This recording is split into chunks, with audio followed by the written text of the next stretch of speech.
Mãe, prova o molho especial que eu fiz.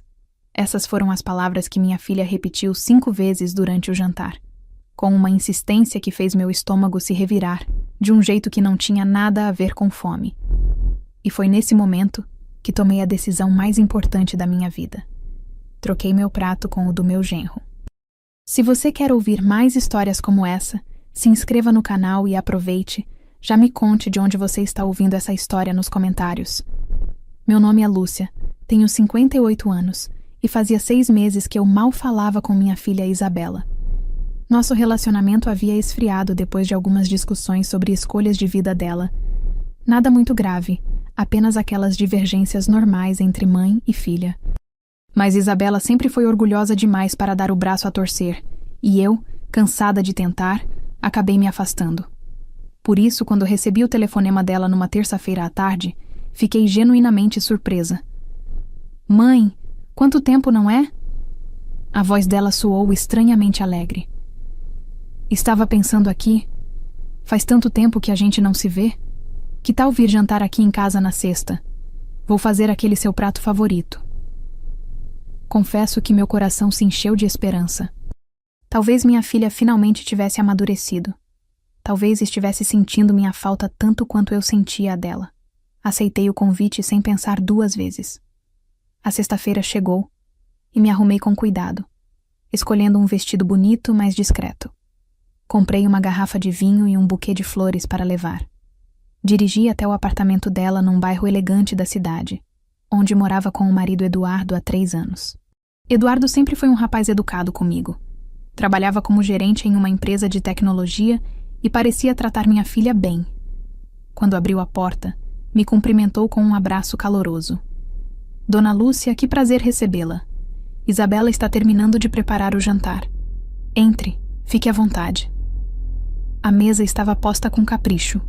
Toalha branca, velas acesas, taças de cristal. Tudo parecia perfeito demais, quase teatral. Isabela saiu da cozinha usando um avental florido, com um sorriso largo que não chegava aos olhos. Mãe, você veio! Ela me abraçou, mas o abraço foi mecânico, sem calor. Senta aqui, deixa eu buscar a entrada. Durante a entrada, uma salada Caesar simples. A conversa fluiu de forma estranha. Isabela fazia perguntas sobre minha vida, mas não parecia realmente interessada nas respostas. Eduardo estava quieto, mexendo no celular ocasionalmente, parecendo desconfortável. Eduardo, guarda esse celular. Temos visita, Isabela disse com uma aspereza que me surpreendeu. Ele obedeceu imediatamente, e percebi uma dinâmica estranha entre os dois. Havia tensão no ar, algo que eu não conseguia identificar. Quando Isabela trouxe o prato principal, um filé ao molho madeira com batatas gratinadas, meu coração deveria ter ficado feliz. Era realmente meu prato favorito, algo que ela não fazia há anos. Mas havia algo errado. Mãe, você precisa provar o molho. Fiz especialmente para você, com uma receita nova que aprendi. Isabela serviu pessoalmente meu prato, colocando uma quantidade generosa do molho escuro sobre a carne. Obrigada, querida. Está com um cheiro maravilhoso. Mas quando fui pegar os talheres, ela interrompeu. Espera. Prova primeiro o molho. Me diz o que achou. Coloquei ingredientes especiais. Peguei o garfo, mas algo no jeito que ela me observava, com os olhos fixos, quase sem piscar, me deixou alerta. Era a mesma expressão que ela tinha quando criança, e mentia sobre ter feito a lição de casa. Isabela, deixa sua mãe comer em paz, Eduardo disse, soando irritado. Não, Eduardo, eu quero que ela prove logo. Gastei horas fazendo esse molho. A insistência era anormal. Nenhuma mãe que cozinhou a vida inteira precisava ser forçada 5 vezes a experimentar comida. E o nervosismo dela estava palpável. As mãos tremiam ligeiramente. Havia suor na testa apesar do ar-condicionado ligado. Vou pegar mais vinho na cozinha. Isabela se levantou de repente, pegando a garrafa meio cheia. Já volto. Foi nesse momento que meu instinto materno, aquele mesmo que me acordava no meio da noite quando ela era bebê, antes mesmo dela chorar, gritou que algo estava muito, muito errado. Sem pensar muito, num movimento rápido e discreto, Troquei meu prato com o de Eduardo. Ele estava distraído olhando o celular novamente e não percebeu. Os pratos eram idênticos. Mesma porção, mesma apresentação. A única diferença era a quantidade de molho. O meu tinha muito mais. Isabela voltou da cozinha com a garrafa de vinho. Seus olhos imediatamente se fixaram nos pratos. Por uma fração de segundo, vi algo em seu rosto. Foi medo. Pânico. Mas ela se recompôs rapidamente. Então, mãe, vai provar ou não? Claro, querida. Estava só esperando você voltar. Respondi, cortando um pedaço da carne que agora estava no prato de Eduardo. O molho tinha um cheiro forte, quase medicinal, mas tentei ignorar. Eduardo, sem desconfiar de nada, começou a comer do prato que era originalmente meu. Isabela observava cada garfada dele com uma expressão que eu nunca tinha visto em seu rosto. Era uma mistura de horror e resignação. O molho está diferente, comentei, sentindo um gosto amargo e estranho. Coloquei ervas especiais, Isabela respondeu, sua voz saindo trêmula. Continuamos o jantar em um silêncio cada vez mais pesado. Isabela mal tocou em sua comida. Eu comi pouco, ainda desconfiada. Eduardo, sempre com bom apetite, praticamente limpou o prato que deveria ser meu. E então, 30 minutos depois, o mundo desabou. Eduardo foi o primeiro a sentir. Estávamos ainda à mesa, Isabela oferecendo sobremesa, quando ele levou a mão à barriga com uma expressão confusa. Você está bem? Perguntei, notando que ele havia ficado pálido de repente. Eu... não sei. Meu estômago está meio estranho, ele respondeu colocando o guardanapo na mesa. Acho que comi rápido demais. Mas em questão de segundos, a situação piorou drasticamente. Eduardo se curvou sobre a cadeira, gemendo de dor, as mãos apertando a barriga com força. Eduardo, o que está acontecendo? Isabela se levantou de um pulo, mas havia algo em sua voz. Não era exatamente surpresa. Era quase como se ela estivesse esperando por aquilo. Dói muito. Ele conseguiu dizer entre dentes cerrados. O suor começou a escorrer pelo seu rosto. Suas mãos tremiam violentamente. Parece que estão enfiando facas no meu estômago. De repente, Eduardo se levantou cambaleando e correu para o banheiro. Escutamos o som terrível de vômitos violentos, um atrás do outro, como se seu corpo estivesse tentando expulsar algo desesperadamente. Eu me levantei para ajudar, mas Isabela me bloqueou o caminho. Deixa ele, mãe. Deve ter sido algo que ele comeu no almoço. Isabela, ele está muito mal. Isso não é normal. O som dos vômitos continuou por vários minutos. Quando finalmente Eduardo saiu do banheiro, ele estava irreconhecível. O rosto cor de cinza, os lábios começando a ficar roxos, o corpo todo tremendo. Ele se apoiou na parede para não cair. Isabela, chama ambulância. Ele conseguiu sussurrar antes de suas pernas cederem. Eduardo caiu no chão da sala, contorcendo-se de dor. Corri até ele e me ajoelhei ao seu lado. Sua pele estava gelada e úmida, os olhos revirados, espuma começando a se formar nos cantos da boca. Meu Deus! Isabela! Chama a ambulância agora! Gritei, tentando colocá-lo na posição lateral de segurança. Isabela estava parada no meio da sala, as mãos cobrindo a boca, os olhos arregalados de pânico.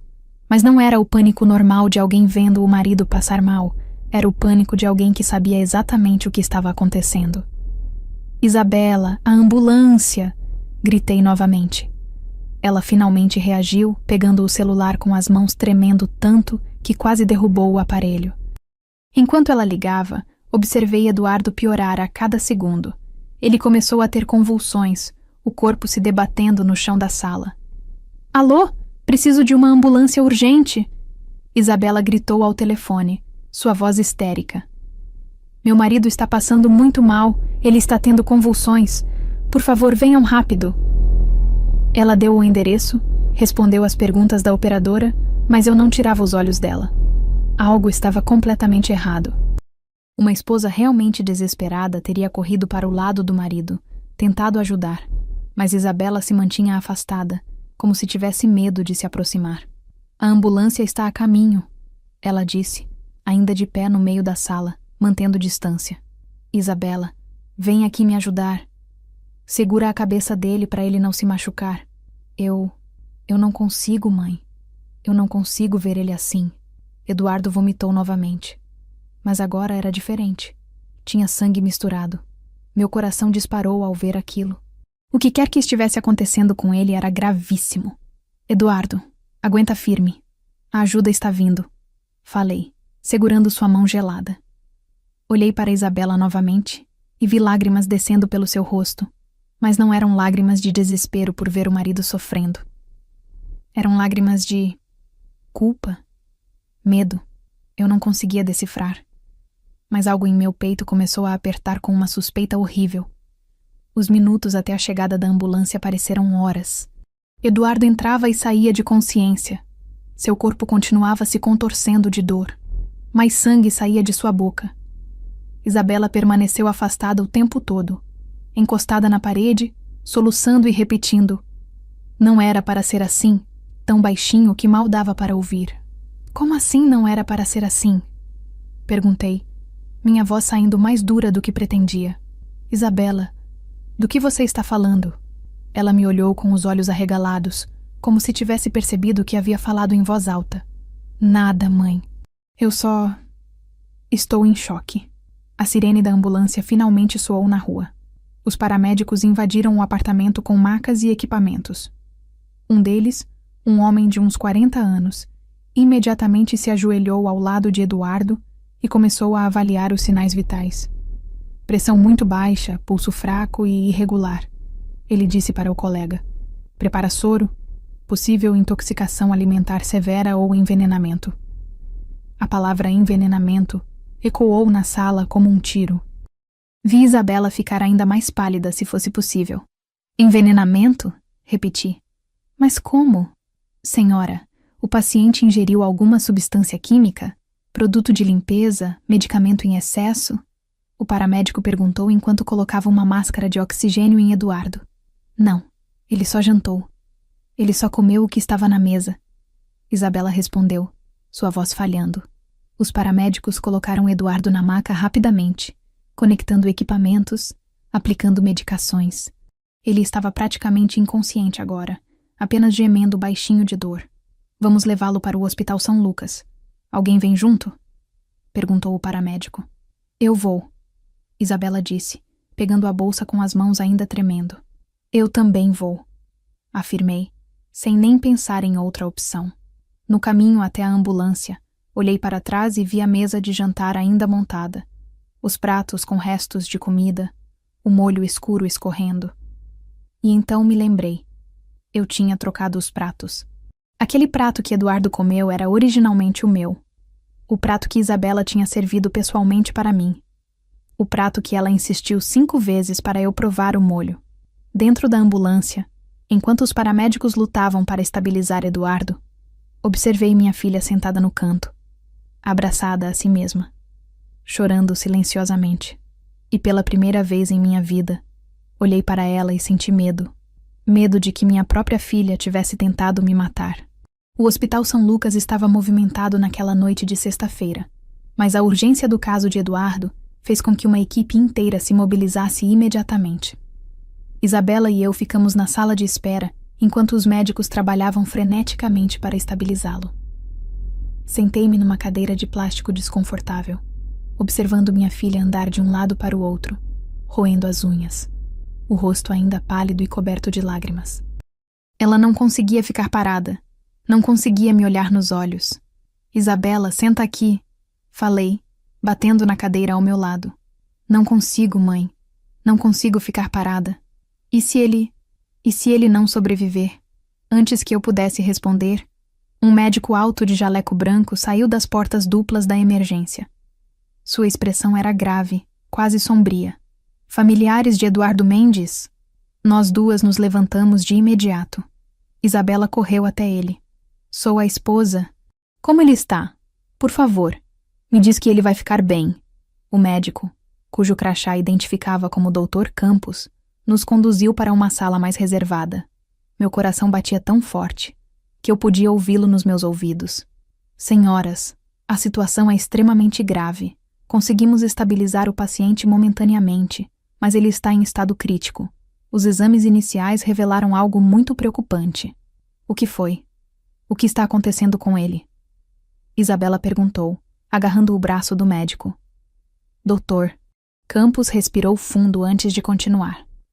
Os sintomas que o paciente apresentou, vômitos severos, convulsões, insuficiência dos órgãos começando rapidamente, nos fizeram realizar exames toxicológicos de emergência. E o resultado foi alarmante. Ele fez uma pausa, olhando diretamente para nós duas. Eduardo foi envenenado. Encontramos níveis extremamente altos de arsênico em seu organismo. O mundo parou. Arsênico. Veneno. As palavras ecoaram na minha cabeça como sinos de uma igreja anunciando uma tragédia. Arsênico? Mas como? Isso não faz sentido. Isabela gritou, mas sua atuação estava fraca demais. Eu conhecia minha filha, conhecia cada expressão dela desde bebê, e aquilo não era choque genuíno. Era pânico de quem foi descoberta. A quantidade presente no organismo dele indica que foi ingerido há cerca de 1 a 2 horas, misturado muito provavelmente com alimento. É uma dose letal, senhoras. Estamos fazendo tudo o que podemos, mas... O médico balançou a cabeça gravemente. Nas próximas horas serão cruciais. Doutor, você disse arsênico? Minha voz saiu trêmula. Tem certeza absoluta? Infelizmente, sim. Os exames não deixam dúvidas. Por isso, conforme protocolo hospitalar em casos de envenenamento, já acionamos a polícia. Eles estão a caminho para investigar como isso aconteceu. Isabela cambaleou como se tivesse levado um soco. A polícia? Mas por quê? Foi um acidente. Ele deve ter comido algo contaminado. Senhora, arsênico não contamina comida acidentalmente. Alguém colocou aquela substância na alimentação dele deliberadamente. Isso é tentativa de homicídio. O Dr. Campos disse com firmeza. Tentativa de homicídio. As palavras caíram sobre nós como pedras. Isabela se apoiou na parede, os olhos fechados, respirando com dificuldade. Eu senti minhas pernas fraquejarem e tive que me sentar novamente. Foi nesse momento que a realidade me atingiu com força total. Eu tinha trocado os pratos. Aquele jantar tinha sido preparado por Isabela. Ela insistiu, 5 vezes insistiu, para eu provar o molho especial. O molho que agora descobrimos estava envenenado com arsênico. Aquele prato não era para ser de Eduardo, era para ser meu. Minha própria filha tinha tentado me matar. O frio que desceu pela minha espinha foi tão intenso que comecei a tremer. Olhei para Isabela encostada na parede, e nossos olhos se encontraram por uma fração de segundo. Naquele momento, vi a confirmação que eu não queria ver. Ela sabia que eu sabia. Mãe, ela começou, dando um passo em minha direção. Não. Levantei a mão, impedindo que ela se aproximasse. Não chega perto de mim. Dr. Campos nos olhou confuso. Senhoras, sei que é um momento difícil, mas precisam se acalmar. A polícia vai precisar conversar com vocês, entender o que aconteceu durante o jantar. Antes que qualquer uma de nós pudesse responder, 2 policiais entraram na sala. Um homem mais velho de cabelos grisalhos e uma policial jovem de expressão séria. Boa noite. Sou o delegado Silva, e esta é a investigadora Carla. Viemos por conta do caso de envenenamento. Quem são as senhoras? Eu sou Isabela, esposa da vítima. E esta é minha mãe, Lúcia. Isabela respondeu, sua voz saindo em um fio. Entendo. Dr. Campos nos informou sobre o arsênico. Precisamos que as senhoras nos acompanhem para prestar depoimento sobre os eventos que levaram a esta situação. O delegado Silva disse, retirando um bloco de anotações. Agora? Mas meu marido está morrendo, Isabela protestou. Exatamente por isso, senhora. Cada minuto conta numa investigação de tentativa de homicídio. Precisamos entender como o veneno chegou até a vítima. Isabela olhou para mim com desespero nos olhos, como se implorasse para eu não contar a verdade. Mas pela primeira vez em toda a minha vida de mãe, olhei para minha filha e não senti vontade de protegê-la. Senti vontade de ter justiça. Delegado, minha voz saiu mais firme do que eu esperava. Eu tenho algo muito importante para contar. Algo que vai mudar completamente essa investigação. Isabela soltou um som que era meio gemido, meio soluço. Ela sabia o que estava por vir. Eu troquei os pratos durante o jantar. O prato que Eduardo comeu era originalmente o meu. O silêncio que se seguiu foi absoluto. Dr. Campos arregalou os olhos. Os policiais trocaram olhares significativos. E Isabela, minha filha, desmoronou na parede, escorregando até o chão enquanto chorava. Então a senhora está dizendo, o delegado Silva falou devagar, processando a informação, que o alvo original do envenenamento era a senhora, não seu genro? Sim, confirmei, sentindo lágrimas finalmente descerem pelo meu rosto. O alvo era eu. E pela primeira vez, olhando para minha filha encolhida no chão chorando, entendi que o jantar daquela noite não tinha sido uma reconciliação. Tinha sido uma execução. A sala de depoimentos da delegacia era pequena e claustrofóbica, com parede cinza e uma mesa de metal no centro. Isabela e eu fomos levadas separadamente. Ela primeiro, eu depois. Enquanto esperava a minha vez, sentada num banco duro do corredor, tentava processar tudo o que estava acontecendo. Minha filha tinha tentado me matar. A frase se repetia na minha cabeça, mas meu cérebro se recusava a aceitar completamente. Como uma mãe aceita que a criança que gerou, amamentou, criou, poderia colocar veneno em sua comida? Depois de quase 1 hora, o delegado Silva me chamou. Entrei na sala e encontrei a investigadora Carla digitando em um computador, enquanto o delegado se sentava à minha frente com uma expressão séria, mas não hostil. Dona Lúcia, sei que esta é uma situação extremamente difícil para a senhora, mas preciso que me conte tudo em detalhes. Desde o convite para o jantar até o momento em que trocou os pratos, ele disse, abrindo um gravador de áudio na mesa. Respirei fundo e comecei a contar. Falei sobre os 6 meses de afastamento entre mim e Isabela, o telefonema inesperado convidando para o jantar, a insistência estranha dela para eu provar o molho especial, o nervosismo palpável e, finalmente, minha decisão instintiva de trocar os pratos. A senhora pode descrever exatamente como era esse molho? Perguntou a investigadora Carla, levantando os olhos da tela. Era um molho madeira, escuro, mas tinha um cheiro diferente, quase medicinal, se é que faz sentido. Quando provei, o gosto era amargo, estranho. Isabela disse que tinha colocado ervas especiais. Respondi, sentindo um arrepio ao lembrar. E a senhora não achou suspeito na hora? Achei tudo suspeito, por isso troquei os pratos. Mas nunca, em 1 milhão de anos, imaginei que pudesse ser veneno. Pensei que talvez a comida estivesse estragada ou que ela tivesse temperado mal de propósito para me fazer passar vergonha. Qualquer coisa menos... isso. O delegado Silva anotou algo em seu bloco. Dona Lúcia, preciso fazer uma pergunta difícil. A senhora tem ideia de qual poderia ser o motivo da sua filha para querer matá-la? A pergunta me pegou desprevenida. Eu não tinha pensado nisso ainda. Eu... não sei. Tivemos algumas discussões nos últimos meses, nada muito grave. Ela fazia escolhas que eu não concordava, mas isso é normal entre mães e filhas, não é? Nunca brigamos por dinheiro, nunca houve nada que justificasse isso. A senhora tem bens, herança, seguros de vida em que ela seria beneficiária. Meu estômago se apertou. Tenho algumas economias, um apartamento quitado, alguns investimentos. No meu testamento, Isabela é minha única herdeira. Seria cerca de 3 milhões de reais. Os policiais trocaram olhares significativos. 3 milhões de reais era um motivo que muita gente consideraria suficiente para matar. Depois do meu depoimento, fui levada de volta ao corredor. Minutos depois, vi Isabela sendo conduzida novamente para a sala de interrogatório. Seu rosto estava inchado de tanto chorar, os olhos vermelhos, o cabelo desgrenhado. Ela tentou me olhar, mas desviei os olhos.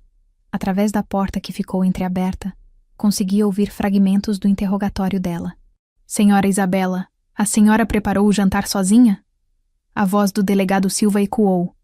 Sim, não, Quer dizer, Eduardo me ajudou a cortar os legumes, mas o molho fui eu que fiz. A voz de Isabela estava trêmula. E quais ingredientes a senhora usou nesse molho? Vinho tinto, caldo de carne, manteiga, farinha e ervas. Que tipo de ervas? Houve uma pausa longa. Tomilho, alecrim. A senhora tem certeza? Porque os exames toxicológicos encontraram arsênico misturado ao molho. Arsênico não é uma erva culinária, senhora Isabela. O som de soluços pesados atravessou a porta. Eu não sei como isso foi parar lá. Eu juro que não sei. A testemunha, sua mãe, afirma que a senhora insistiu múltiplas vezes para ela provar especificamente o molho. Por que essa insistência? Eu só queria que ela gostasse da comida. Fazia tempo que não cozinhava para ela. Senhora Isabela, a senhora está contradizendo o próprio depoimento. Há 5 minutos disse que fez o molho com ervas especiais. Agora diz que eram apenas tomilho e alecrim. Qual é a verdade? Mais soluços. A porta se fechou completamente e não conseguia ouvir mais nada.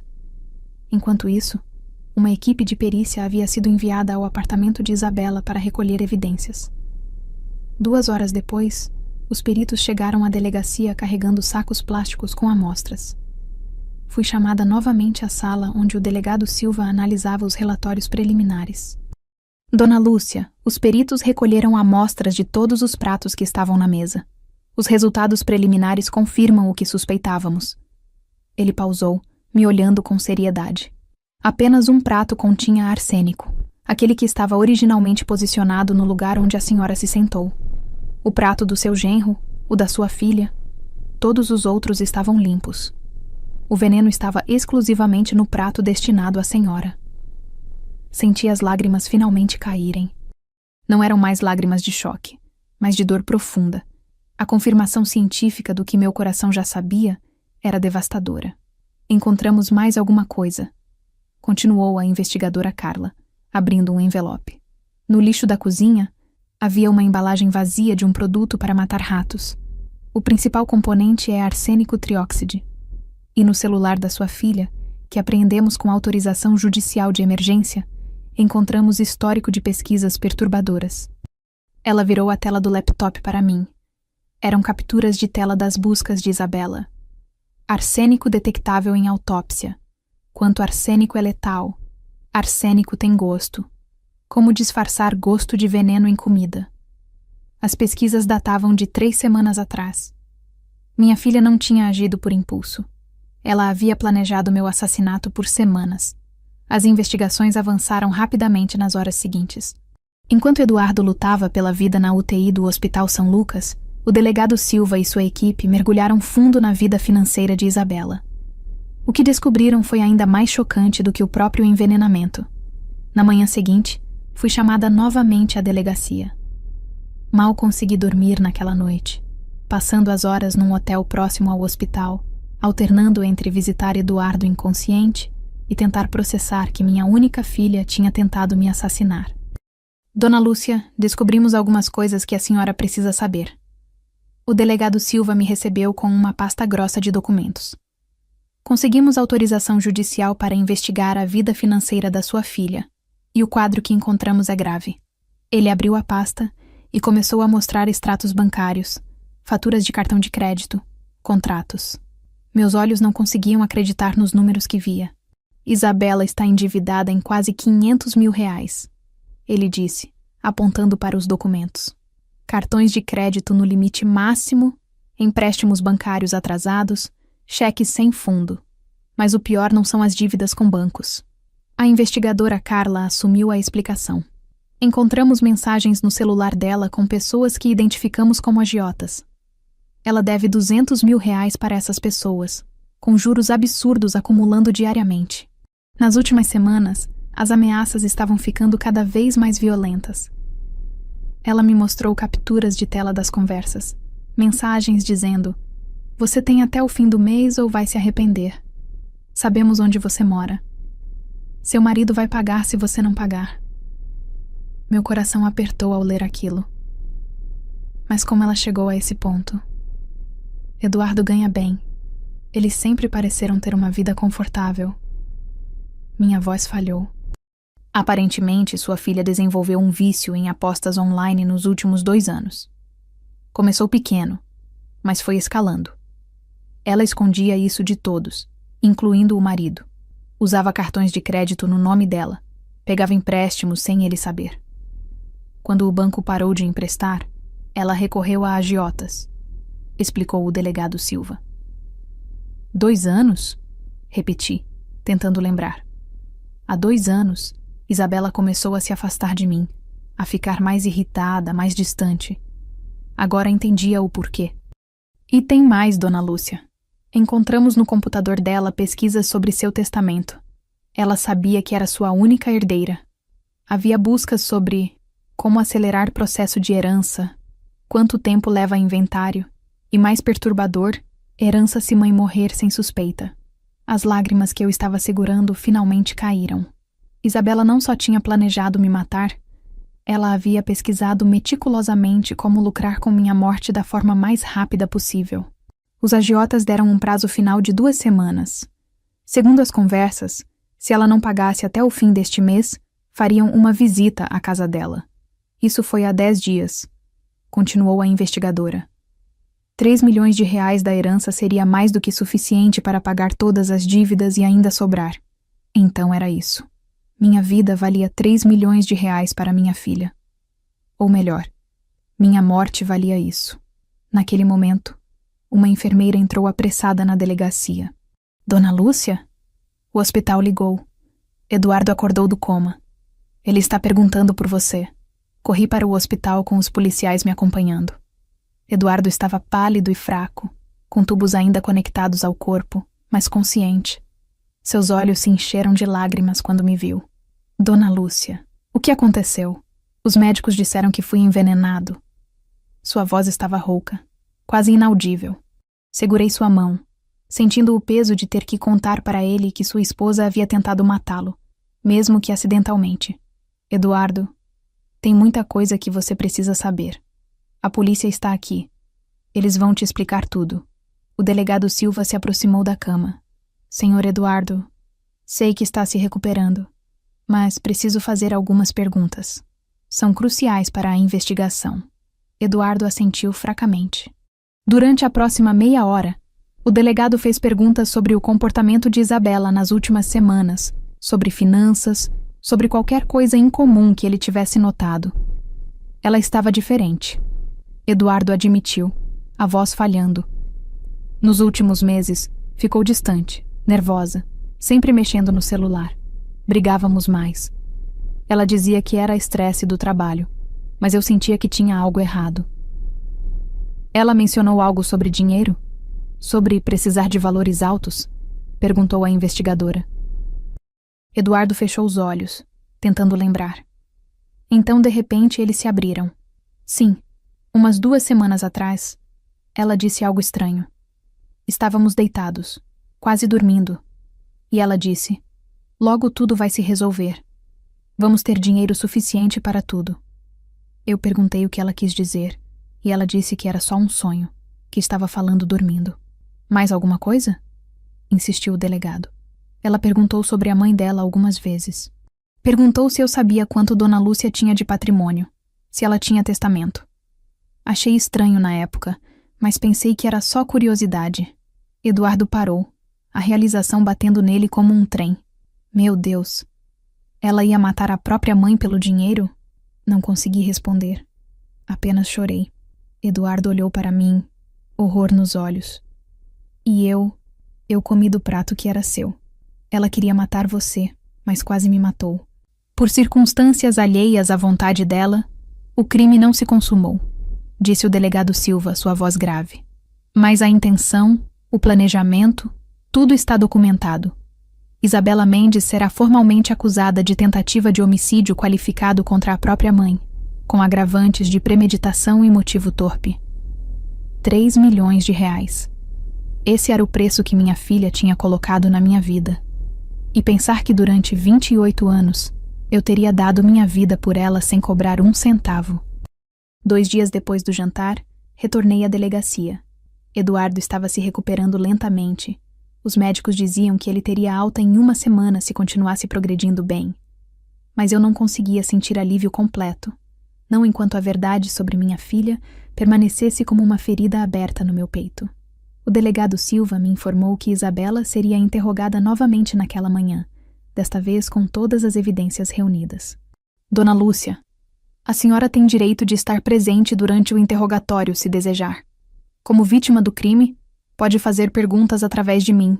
Hesitei por um longo momento. Parte de mim queria fugir, nunca mais ver o rosto da minha filha.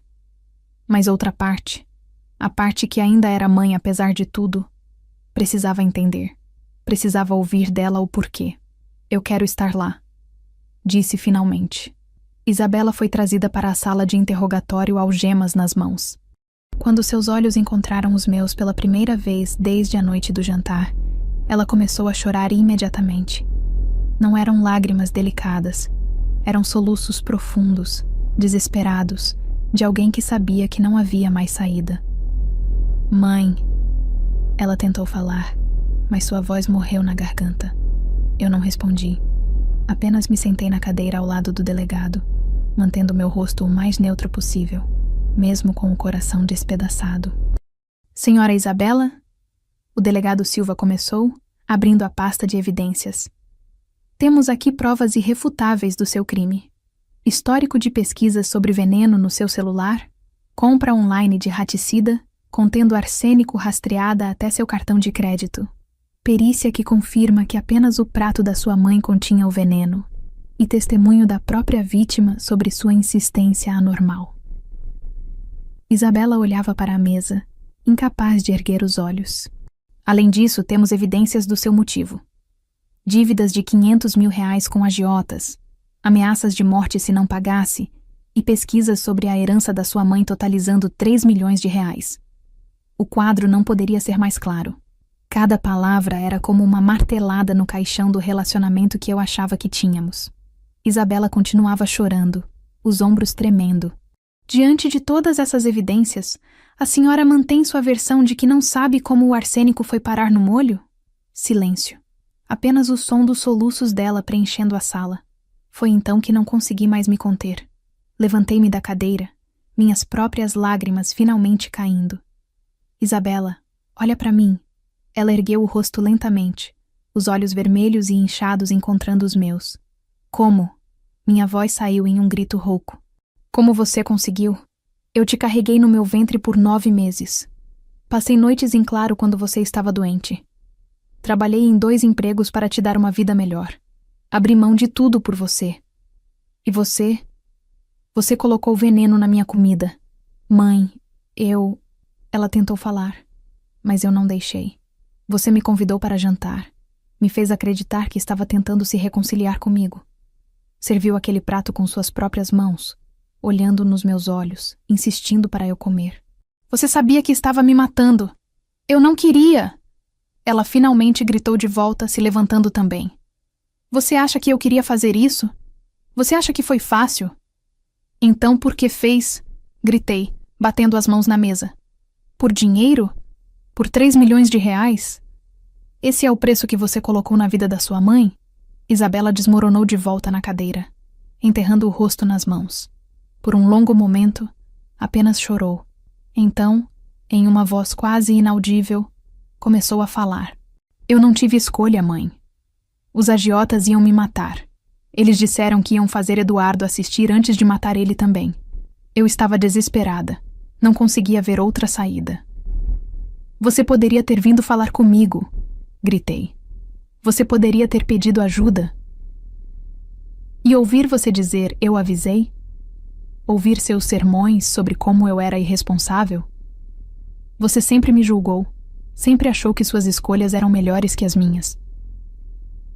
Então era melhor me matar? Minha voz quebrou completamente. Era essa a solução? O delegado Silva interveio suavemente. Senhora Isabela, está confessando o crime? Ela ficou em silêncio por mais alguns segundos. Então assentiu levemente. Sim, eu coloquei o arsênico no molho. Planejei por 3 semanas. Li sobre como fazer, quanto usar, como disfarçar o gosto. Comprei o raticida online. Preparei tudo. Cada palavra era uma facada no meu peito. E você sabia que iria me matar. Não era uma pergunta, era uma constatação. Eu li que o arsênico podia parecer ataque cardíaco se a pessoa tivesse problemas no coração. Você já teve pressão alta. Eu pensei que seria rápido, que você não sofreria muito. Que eu não sofreria? Ri amargamente.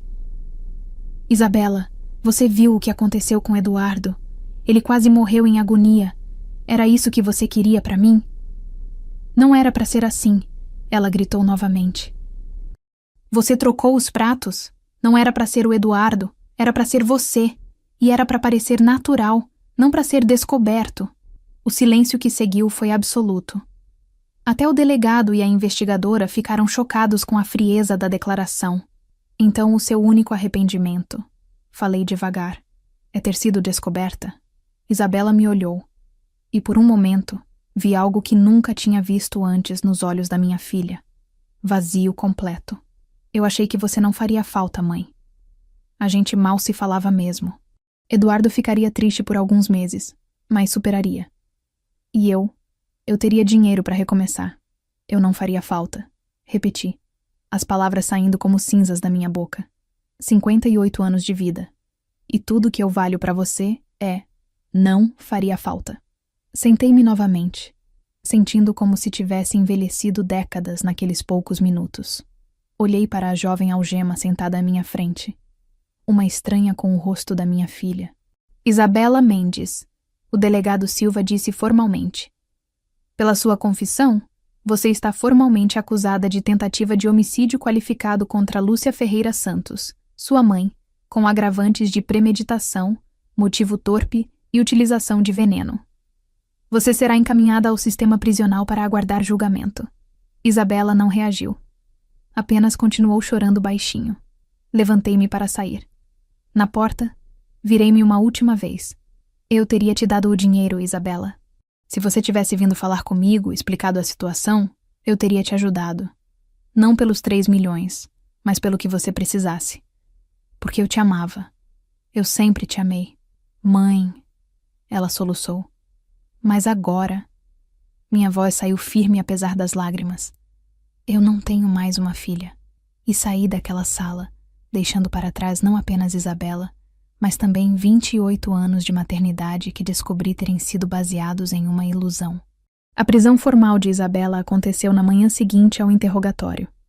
Eu estava no hospital com Eduardo quando recebi a ligação do delegado Silva informando que o Ministério Público havia aceito todas as acusações e solicitado a prisão preventiva dela. Dona Lúcia, o juiz deferiu o pedido. Isabela será transferida para o presídio feminino ainda hoje. Dado o risco de fuga e a gravidade do crime, ela aguardará o julgamento detida. Ele explicou com sua voz profissional, mas havia um toque de compaixão ao falar comigo. Eu entendo, respondi, minha voz saindo mais firme do que eu realmente me sentia. A senhora quer estar presente na transferência? Pensei por um longo momento. Parte de mim queria nunca mais ver Isabela na vida. Mas outra parte, aquela parte teimosa de mãe que ainda existia em algum lugar dentro de mim, precisava ver com os próprios olhos que aquilo era real. Sim, eu quero estar lá. Cheguei à delegacia no final da tarde. O sol estava se pondo, tingindo o céu de laranja e vermelho, cores que pareciam apropriadas para o fim de algo que um dia foi importante. Havia alguns jornalistas do lado de fora, câmeras prontas, mas a polícia os mantinha afastados. A notícia já havia vazado. Filha tenta envenenar mãe por herança de 3 milhões. Era a manchete que vi num jornal que alguém segurava. Senti meu estômago revirar ao ver nossa tragédia familiar transformada em entretenimento público. Dentro da delegacia, fui conduzida a uma sala onde poderia observar sem ser vista. Através de uma janela, vi Isabela sendo processada. Fotos, impressões digitais, documentos sendo preenchidos. Ela parecia menor de alguma forma, encolhida naquele uniforme provisório que lhe deram. Suas amigas não sabiam ainda. Seus vizinhos não sabiam. Mas logo toda a cidade saberia que a jovem empresária de sucesso, com sua vida aparentemente perfeita, havia tentado assassinar a própria mãe com arsênico. O delegado Silva entrou na sala onde eu estava. Dona Lúcia, compilamos todas as evidências do caso. Está tudo aqui. Ele colocou uma pasta grossa sobre a mesa. Abri e comecei a folhear. Cada página era uma prova da traição da minha filha. Prints de tela mostrando suas pesquisas no Google. Arsênico letal dose. Como envenenar sem ser descoberto. Sintomas envenenamento arsênico. Herança testamento Brasil. As datas das pesquisas começavam 3 semanas antes do jantar. Ela havia planejado meticulosamente cada detalhe. Havia também o registro da compra online do raticida, pago com o cartão de crédito dela, entregue no endereço dela. A perícia havia encontrado resíduos do mesmo tipo de arsênico no molho que ela preparou. As conversas com os agiotas também estão aqui. O delegado apontou para várias páginas. Ameaças explícitas de violência se ela não pagasse. A última mensagem foi 3 dias antes do jantar. Você tem 72 horas ou vamos visitar você e seu marido. 72 horas. Ela tinha marcado o jantar exatamente dentro desse prazo. Eduardo também prestou um depoimento complementar hoje, continuou o delegado. Ele se lembrou de que Isabela perguntou sobre o testamento da senhora na semana passada, querendo saber detalhes sobre beneficiários e valores. Cada evidência era como uma camada a mais de traição sendo revelada. Não havia dúvida, não havia margem para erro. Minha filha havia premeditado meu assassinato como se estivesse planejando uma viagem de férias. Do lado de fora da sala, ouvi movimento. Isabela estava sendo preparada para o transporte. Eles a levariam no camburão da polícia até o presídio feminino Maria Helena Chaves, onde ficaria até o julgamento. Vou lá fora, disse ao delegado levantando-me. Tem certeza? Tenho. Saí para o corredor principal da delegacia. Isabela estava lá, algemada, entre 2 policiais. Quando me viu, seus olhos se arregalaram e ela tentou vir em minha direção, mas os policiais a seguraram. Mãe, por favor. Ela gritou, lágrimas escorrendo pelo rosto. Eu sinto muito mesmo. Por favor, não me abandona. Fiquei parada, meus pés parecendo estar cimentados no chão. Olhei para ela, para aquela mulher que eu tinha criado, que eu tinha amado incondicionalmente por 28 anos. Isabela. Minha voz saiu baixa, mas firme. Você tentou me matar. Eu sei e eu me arrependo tanto. Mãe, eu estava desesperada, não sabia o que fazer. Você poderia ter pedido ajuda, mas escolheu veneno. Mãe, por favor. Ela soluçou. Eu sou sua filha. Você não pode me perdoar. Você sempre me perdoou. Dei um passo à frente, olhando diretamente em seus olhos. Eu sempre te perdoei quando você quebrava um copo, quando tirava notas ruins, quando fazia escolhas erradas. Mas isso, Isabela, você não quebrou um copo. Você tentou quebrar minha vida, colocou veneno na minha comida, me olhou nos olhos enquanto me servia prato e esperou eu morrer. Eu não sabia o que fazer. Os agiotas iam me matar. E você achou que a solução era me matar primeiro? Balancei a cabeça. Não, Isabela. Não existe perdão para isso. Os policiais começaram a levá-la em direção à saída. Ela resistia, tentando olhar para trás, gritando meu nome repetidamente. Mãe, não faz isso. Eu sou sua filha. Você não pode me abandonar agora. Assisti enquanto eles a colocavam no camburão. Através da janela com grades, vi seu rosto desesperado, as mãos algemadas batendo no vidro. Do lado de fora, os jornalistas tiravam fotos frenéticas, flashes explodindo, perguntas sendo gritadas. É verdade que foi por herança? Quanto era o valor? Como a senhora se sente? O camburão partiu, levando minha filha para longe. Fiquei ali parada na entrada da delegacia, observando o veículo desaparecer na esquina. O delegado Silva se aproximou, ficando ao meu lado em silêncio respeitoso. Dona Lúcia, a senhora vai ficar bem? Pensei na pergunta. Ia ficar bem? Não sabia. Como alguém fica bem depois de descobrir que a própria filha quis matá-la? Eu vou sobreviver, respondi finalmente. É tudo o que posso garantir agora. Aquela noite voltei para casa. Minha casa, não a dela. Liguei a TV e vi as notícias. Meu rosto em todas as manchetes. A foto de Isabela sendo levada algemada, especialistas debatendo o caso. Mais um caso que choca o país, dizia o apresentador. Uma filha que tentou envenenar a própria mãe por herança. Desliguei a TV. Não precisava ver mais. Eu tinha vivido aquilo. Não precisava assistir o resto do mundo consumindo nossa tragédia como entretenimento. Naquela noite, chorei todas as lágrimas que ainda me restavam. Chorei pela filha que perdi, pela confiança que foi quebrada, pela família que nunca mais existiria, e pela primeira vez em 28 anos, adormeci sem me preocupar com Isabela, porque ela não era mais minha responsabilidade. Agora, era a responsabilidade da justiça. 2 semanas se passaram desde a prisão de Isabela. Eduardo havia recebido alta hospitalar depois de 10 dias de internação e tratamento intensivo. Os médicos disseram que ele teve sorte. Mais alguns minutos de atraso, e o arsênico teria causado danos irreversíveis aos seus órgãos. Fui visitá-lo no apartamento que antes dividia com minha filha. Ele havia insistido para conversarmos pessoalmente. Disse que tinha coisas importantes para me contar. Quando abri a porta usando a chave que ele me enviou, encontrei um homem visivelmente diferente daquele genro sorridente que conheci anos atrás. Eduardo havia emagrecido pelo menos 10 quilos. Seu rosto estava pálido, com olheiras profundas, e havia uma tristeza em seus olhos que me partiu o coração. Ele estava sentado no sofá da sala, cercado por caixas de papelão. Dona Lúcia. Ele se levantou com dificuldade para me cumprimentar. Obrigado por vir. Eduardo, como você está se sentindo? Perguntei, abraçando-o com cuidado, temendo machucá-lo. Fisicamente melhorando, emocionalmente. Ele balançou a cabeça, incapaz de completar a frase. Senta, por favor. Preciso conversar com você sobre muita coisa. Sentei-me ao lado dele enquanto Eduardo respirava fundo, organizando os pensamentos. Suas mãos tremiam ligeiramente. Os médicos disseram que os tremores eram sequelas temporárias do envenenamento. Eu não sabia de nada, Dona Lúcia. Preciso que você acredite nisso.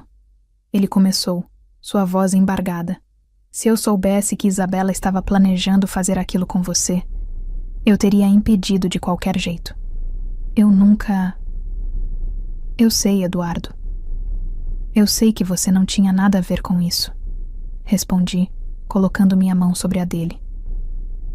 Você também foi vítima dela. Mas eu deveria ter percebido os sinais. Ele continuou, lágrimas começando a descer. Nos últimos 6 meses, ela mudou completamente. Ficou distante, fria, sempre nervosa. Passava horas trancada no quarto mexendo no celular. Quando eu perguntava o que estava acontecendo, ela explodia ou me ignorava. Você não tinha como saber o que ela estava fazendo, Eduardo. Mas tinha, Dona Lúcia. Tinham tantos sinais e eu simplesmente ignorei. Ela começou a fazer perguntas estranhas sobre você. Quanto você tinha de dinheiro? Se tinha testamento? Se estava com a saúde boa? Na época, achei que era só curiosidade, ou talvez ela estivesse preocupada com você de verdade. Ele levantou-se com dificuldade e foi até a janela, olhando para a rua lá embaixo. 3 semanas atrás, ela estava estranhamente animada. Disse que logo nossos problemas financeiros acabariam, que teríamos dinheiro para tudo. Eu perguntei como, e ela disse que era surpresa. Eu pensei que ela tinha conseguido uma promoção no trabalho, ou que tinha ganhado na loteria. Eduardo, ela tinha ganhado na loteria dela, Dona Lúcia. A loteria era sua morte. Sua voz quebrou completamente. E o pior é que eu quase me tornei o assassino. Eu quase matei você com minhas próprias mãos. Sem saber. Você não fez nada. Eu troquei os pratos. Ele se virou para mim, o rosto molhado de lágrimas. Ah, se não tivesse trocado. Eu teria comido meu jantar normalmente. Você teria morrido naquela mesa. E eu teria vivido o resto da minha vida sem saber que tinha estado casado com uma assassina. Que tinha ajudado ela a cortar os legumes para o molho que matou minha sogra. A culpa no rosto dele era palpável. Levantei-me e fui até ele, segurando seus ombros com firmeza. Eduardo, olha para mim. Nada disso é sua culpa. Você é vítima tanto quanto eu. Isabela enganou nós dois. Mas eu me casei com ela, Dona Lúcia.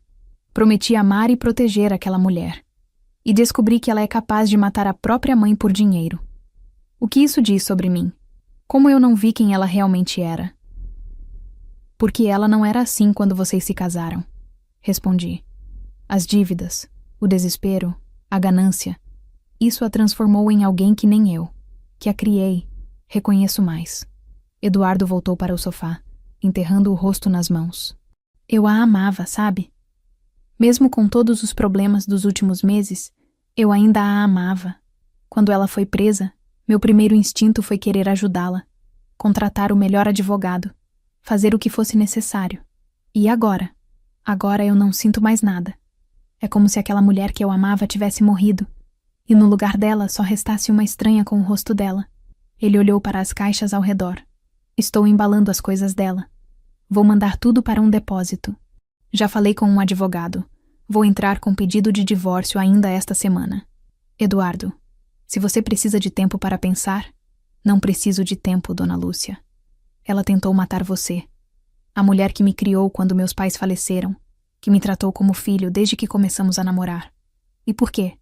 Por dinheiro. Não existe volta depois disso. Sua voz estava firme agora, apesar das lágrimas. Além do mais, cada vez que eu olhar para ela, vou lembrar do gosto de metal na boca, das convulsões, da dor. Vou lembrar que quase morri por um plano dela. Fiquei em silêncio, deixando-o processar tudo. Depois de alguns minutos, Eduardo continuou. Sabe o que mais me machuca? É que no hospital, quando acordei do coma, meu primeiro pensamento foi: onde está minha esposa?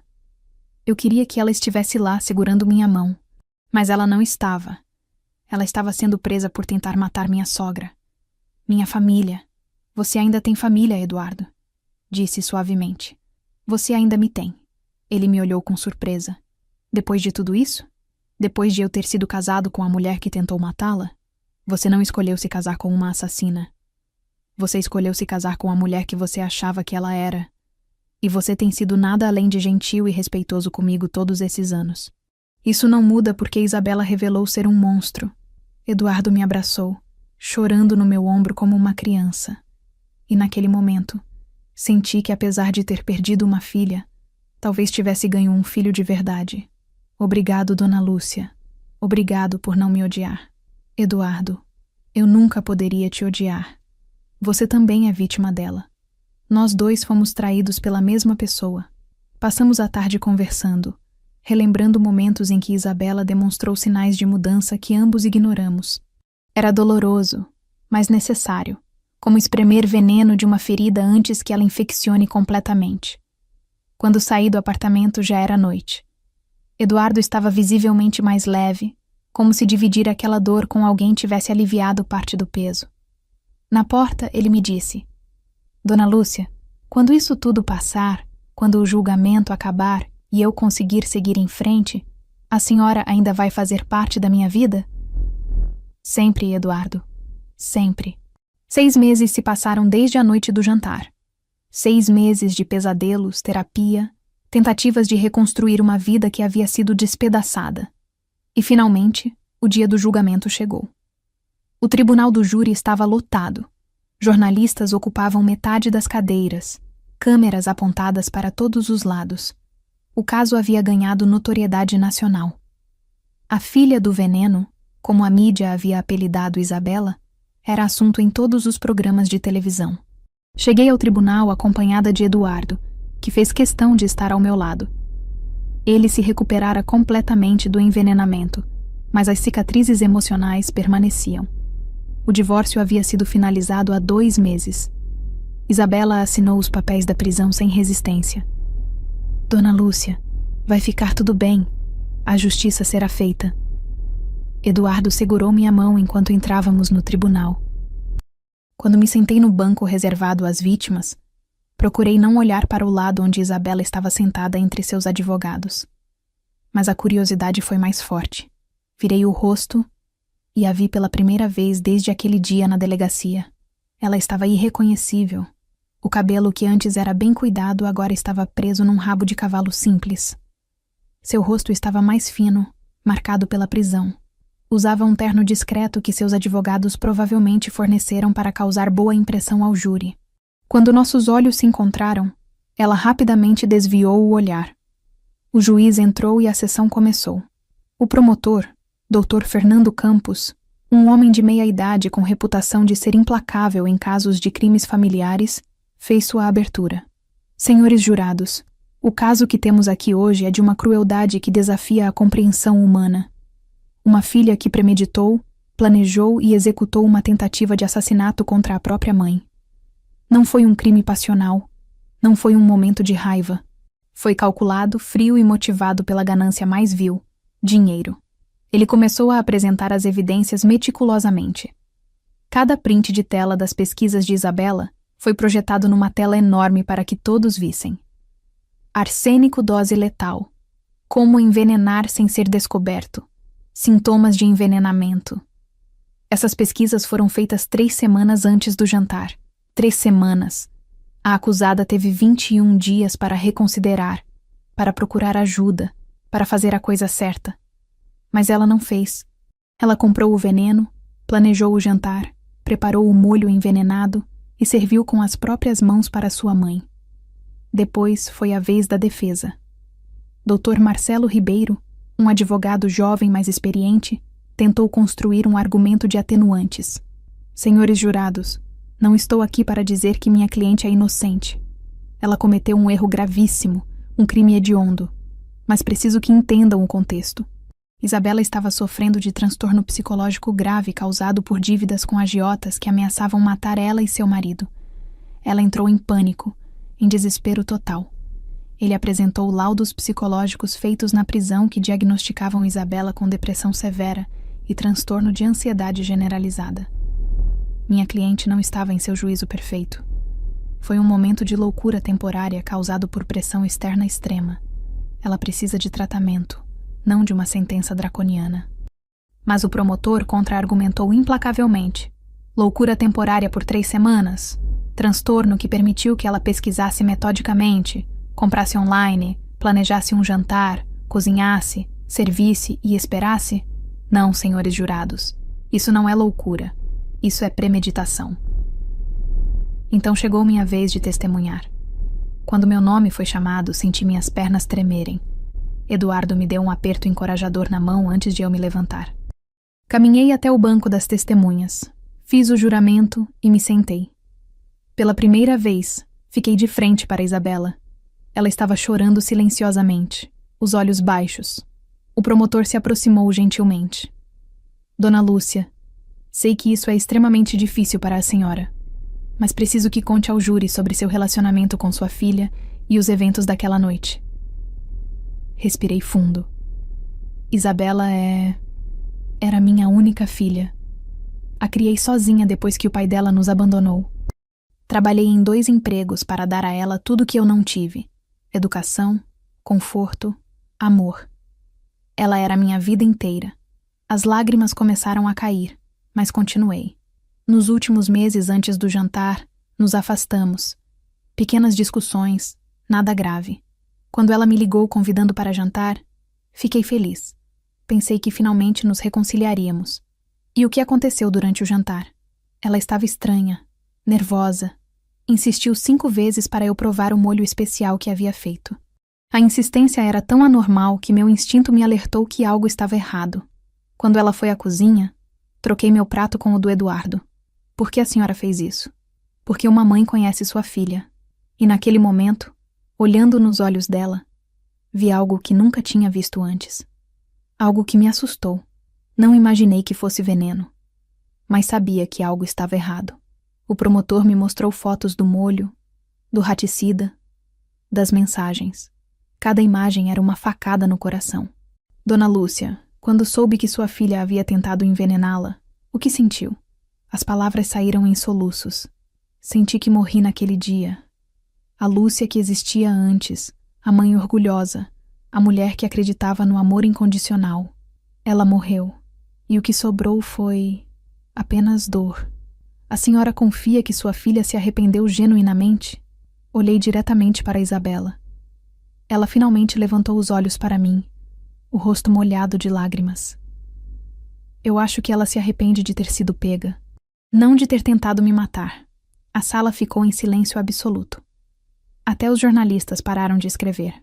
O advogado de defesa tentou reverter. Dona Lúcia, a senhora não acha que sua filha merece uma segunda chance? Ela está claramente arrependida. Segunda chance. Minha voz saiu mais forte do que eu esperava. Ela teve 3 semanas de chances. Cada dia que ela pesquisou sobre veneno era uma chance de parar. Cada segundo que ela preparou aquele molho era uma chance de desistir. Ela não quis nenhuma dessas chances. Por que deveria ter outra agora? Não havia resposta para isso. Depois de 3 dias de julgamento, chegou o momento final. O júri popular havia se retirado para deliberar sobre o veredito há quase 6 horas. Cada minuto que passava parecia uma eternidade. Eduardo e eu aguardávamos no corredor do tribunal, cercados por outros familiares de vítimas e pela imprensa que não parava de fazer perguntas. Dona Lúcia, como se sente sabendo que sua filha pode pegar até 20 anos de prisão? Gritou uma repórter. Sem comentários. Eduardo respondeu por mim, me protegendo das câmeras. Finalmente o oficial de justiça abriu as portas. O júri chegou a um veredicto. Todos devem retornar ao tribunal. Meu coração disparou.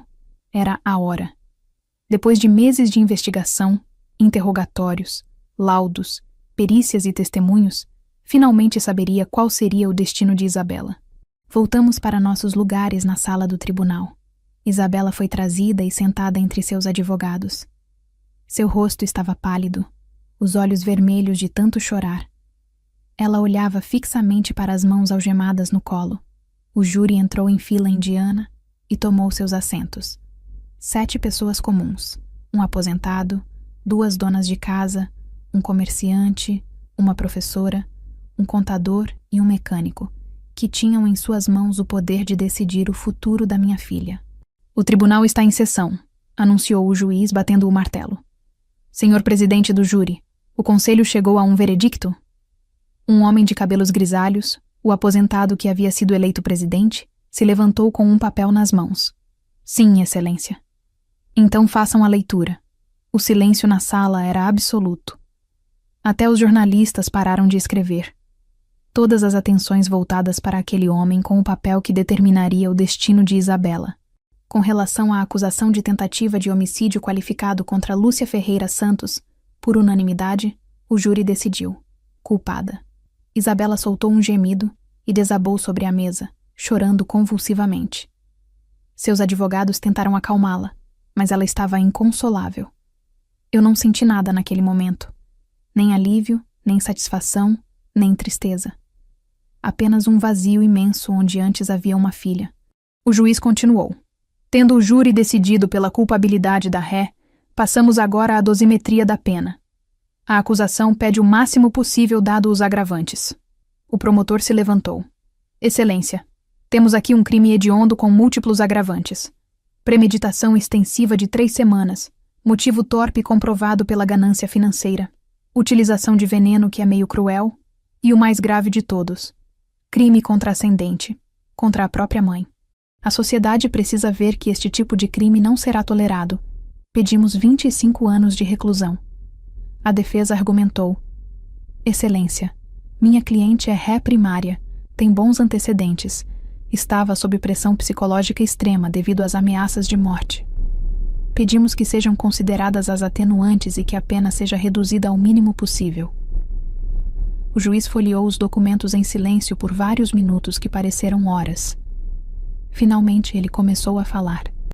Isabela Mendes Silva, levante-se.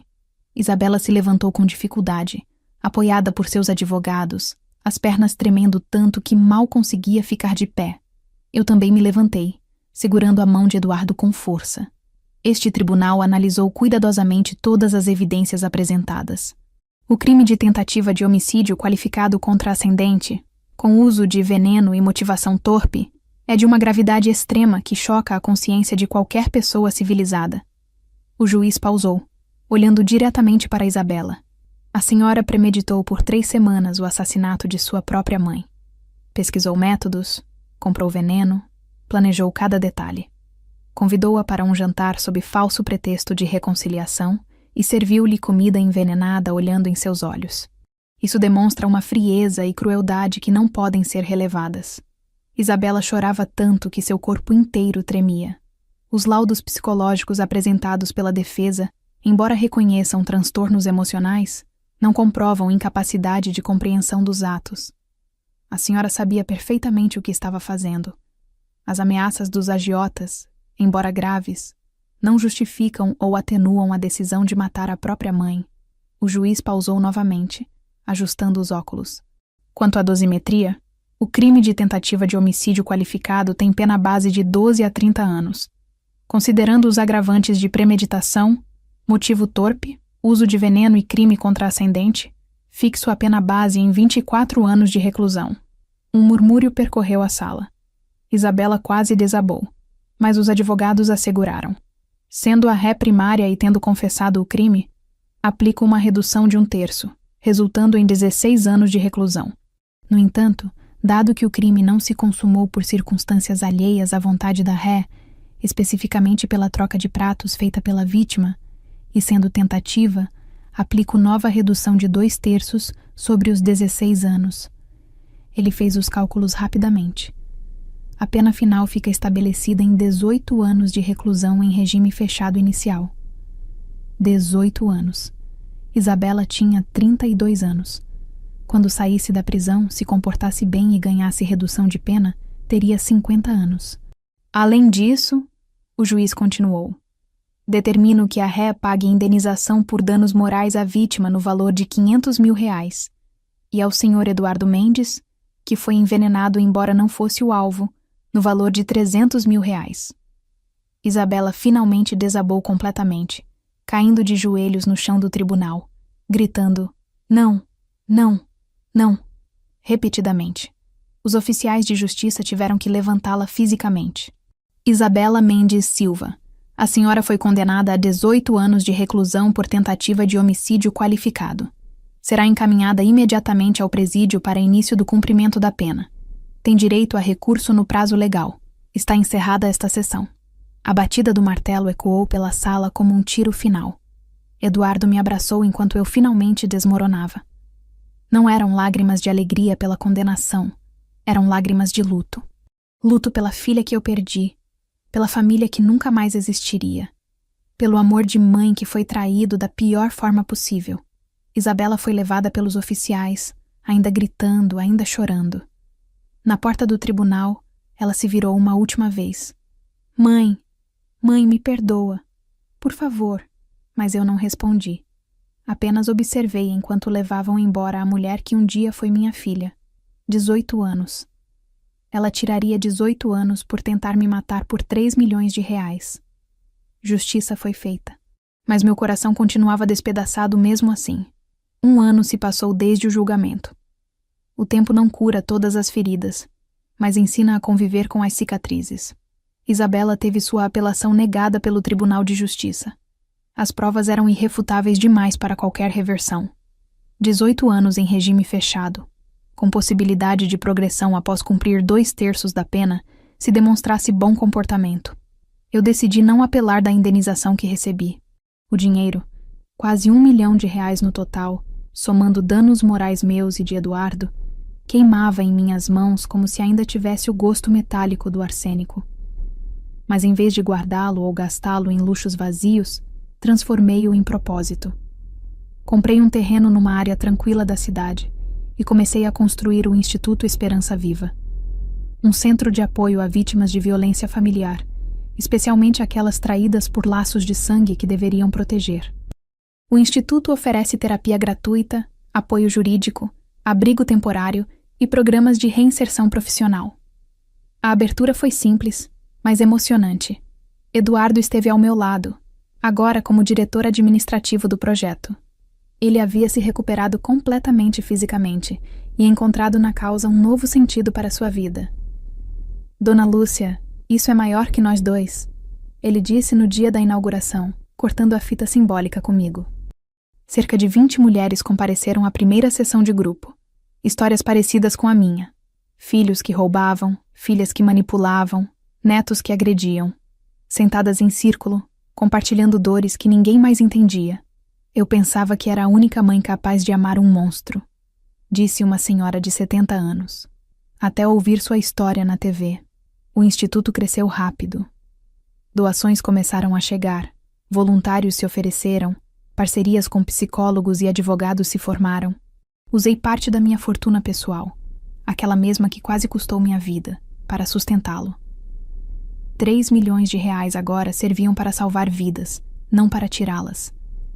Eduardo e eu nos aproximamos ainda mais nesse período. Ele se mudou para um apartamento perto da minha casa e nos vemos quase diariamente.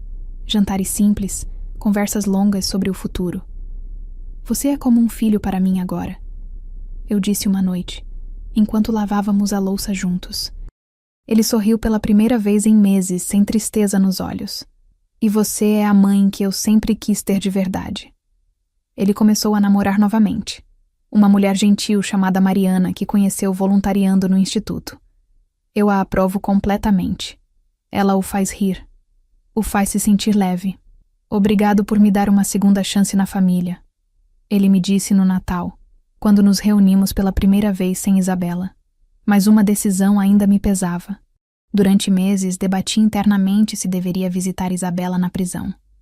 O instinto materno gritava sim, mas a mulher traída gritava não. Finalmente, 3 meses atrás, dirigi até o presídio feminino Maria Helena Chaves. A sala de visitas era fria, dividida por vidro e telefone. Isabela apareceu do outro lado, mais magra, com olheiras profundas, mas ainda com aquele rosto que eu conhecia tão bem. Mãe. Sua voz tremeu pelo telefone. Isabela, respondi calmamente. Vim dizer adeus. Seus olhos se arregalaram. Mãe, por favor, eu mudei. Estou fazendo terapia, curso profissionalizante, lendo a Bíblia. Me dá uma chance. Olhei para ela através do vidro, procurando vestígios da filha que criei. Você teve chances, Isabela. 3 semanas delas antes de colocar veneno na minha comida. Eu te perdoaria por erros, por fraquezas, mas não por tentar me assassinar. Eu estava louca, o desespero. O desespero explica dívidas. Não explica comprar veneno, pesquisar doses letais, servir para a própria mãe. Você escolheu isso. Ela chorou, batendo levemente no vidro. E agora? Você vai me abandonar para sempre? Perdoar é uma coisa, esquecer é outra.